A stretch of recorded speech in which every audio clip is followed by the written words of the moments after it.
Well, Bobby, I met Bobby 33 years ago when I first came to the mountains, and he was all about Clay County. He was all about winning, and no matter what, it was everything to win. But he had developed a lot of respect for him with basketball in Eastern Kentucky, and obviously he's well known throughout the state.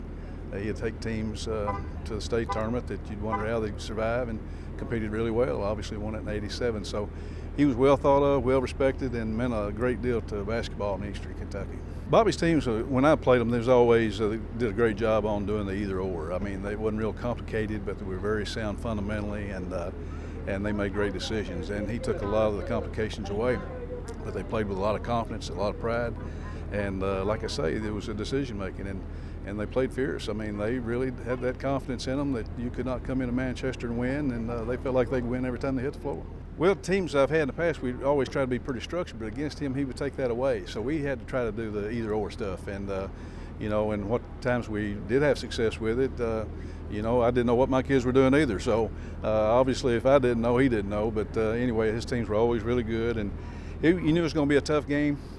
And the times that we did get real close with him, and competed really well, it was I had good teams, and those were good kids. And I know there's a 3-year stretch there where our teams were like runner-up in the region, and we always got stopped at Clay. But he was just an excellent coach. He was great at scouting. He could, the minute detail, he could tell what other teams were going to do.